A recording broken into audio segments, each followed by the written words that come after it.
नमस्कार बालमित्रांनो, आपलं मनापासून स्वागत आहे वर्षा ज्ञानदीप चॅनलवर। आजचा दिवस खास आहे कारण आज आपण स्मरण करणार आहोत त्या तेजस्वी क्रांतिज्योतीचं, जिने अज्ञानाच्या अंधारात शिक्षणाचा दीप प्रज्वलित केला, स्त्री शिक्षणाची पहिली वाट चालून दाखवली आणि समाजाला नवा विचार दिला। चला तर मग वेळ न घालवता व्हिडिओला सुरुवात करूया।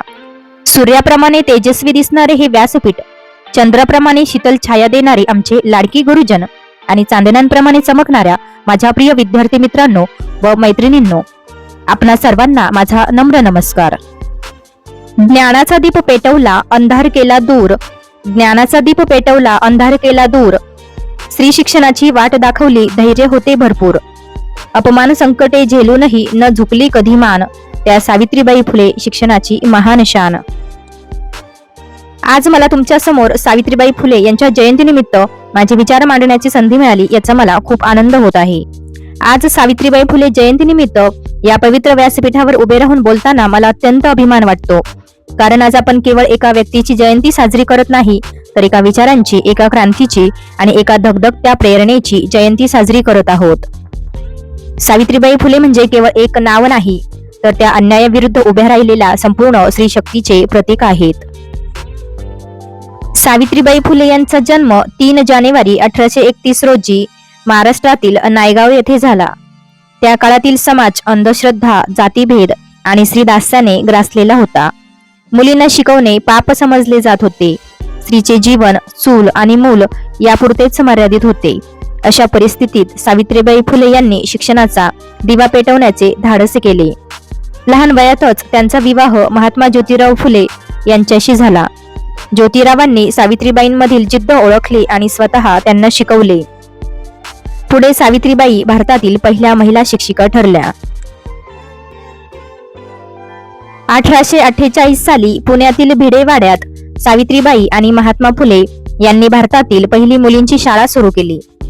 त्या शाळेत शिकवायला जाताना सावित्रीबाईंना समाजाकडून अपमान, शिव्या, दगड आणि शेण सहन करावे लागले, पण त्यांनी कधीही हार मानली नाही। त्या रोज साडी बदलून डोक्यावर पुस्तके घेऊन शाळेत जात असत, कारण त्यांना ठामपणे माहित होते की शिक्षणाशिवाय समाज बदलू शकत नाही। दगडांनी ठेचले पाय जरी, दगडांनी ठेचले पाय जरी, मन मात्र राहिले थंड, ज्ञानासाठी झगडताना होत्या त्या निर्धाराने प्रचंड, शब्दशिव्या उपहास सारे, शब्दशिव्या उपहास सारे केले त्यांनी सहन, कारण शिक्षण हेच आहे समाज बदलण्याचे यान, समाज बदलण्याचे यान। सावित्रीबाई फुले केवळ शिक्षिका नव्हत्या, तर त्या थोर समाजसुधारक होत्या। त्यांनी विधवा पुनर्विवाहाचा पुरस्कार केला, बालविवाहाला विरोध केला, अस्पृश्यांसाठी पानवठे खुले केले आणि अनाथ व विधवांसाठी आश्रम सुरू केले। त्या काळात विधवांना समाजात जगण्याचा अधिकार नव्हता। सावित्रीबाईंनी अशा महिलांना मायेची ऊब दिली, आधार दिला आणि जगण्याची नवी दिशा दिली। अबला नव्हे ती सबला आहे, अबला नव्हे ती सबला आहे, शिकली तर ती महान, सावित्रीच्या विचारांनी ओझायला सारा हिंदुस्तान। लेखनी हाती डोळ्यात स्वप्न, लेखनी हाती डोळ्यात स्वप्न, मनात जिद्दीची ज्वाला, स्त्री शिक्षित झाली की बदले जगाचा उजेड सारा, स्त्री शिक्षित झाली की बदले जगाचा उजेड सारा। आज आपण पाहतो की मुली डॉक्टर, इंजिनियर, अधिकारी, शास्त्रज्ञ बनत आहेत, पण हा प्रवास सहज झाला नाही। त्या प्रत्येक यशामागे सावित्रीबाई फुले यांचा संघर्ष उभा आहे। आजही समाजात काही ठिकाणी मुलींचे शिक्षण थांबवले जाते, भेदभाव केला जातो। अशा वेळी सावित्रीबाईंचे विचार आपल्याला प्रेरणा देतात की शिक्षण हेच खरे स्वातंत्र्य आहे। मित्रांनो, आपण विद्यार्थी आहोत। आज आपण शाळेत बसून जे शिकतो ते उद्याचा समाज घडवणार आहे। सावित्रीबाईंच्या विचारांवर चालायचे असेल तर आपण प्रामाणिकपणे शिकले पाहिजे, प्रश्न विचारले पाहिजेत आणि अन्यायाविरुद्ध आवाज उठवला पाहिजे। मुलींनी आत्मविश्वासाने पुढे जायला हवे आणि मुलांनी समानतेचा आदर केला पाहिजे। हाच सावित्रीबाई फुले यांचा खरा संदेश आहे। आज सावित्रीबाई फुले जयंतीनिमित्त आपण संकल्प केला पाहिजे की शिक्षणाची ही मशाल आपण कधीही विझू देणार नाही।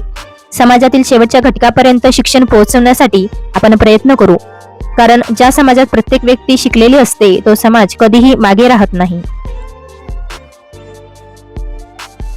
ज्या हातांनी उचलली होती शिक्षणाची मशाल, ज्या हातांनी उचलली होती शिक्षणाची मशाल, त्या सावित्रीच्या तेजाने उजळला महाराष्ट्र। उजळला भारत विशाल.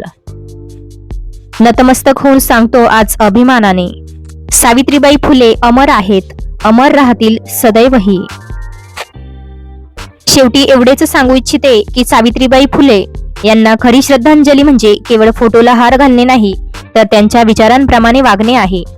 शिकणे, शिकवणे आणि समाजातील अज्ञान दूर करणे हेच त्यांचे स्वप्न होते. चला आपण सगळे मिळून असे कार्य करूया की सावित्रीबाईंचे नाव केवळ पुस्तकात नाही तर आपल्या कृतीतून जिवंत राहील. अंधारात पेटवली ज्ञानाची ज्योत, अंधारात पेटवली ज्ञानाची ज्योत, दगड झेलूनही न मोडली ती होत, शिक्षणासाठी लढली जिद्दीने रोज, सावित्रीबाई फुले समाजाची खऱ्या अर्थाने ज्योत. शब्दांनी टोचले अपमान झाले, शब्दांनी टोचले अपमान झाले, पावलोपावली संकटेही आले, तरीही न थांबली न हरली वाट, कारण तिच्या मनात होता उज्ज्वल भारताचा घाट, कारण तिच्या मनात होता उज्ज्वल भारताचा घाट.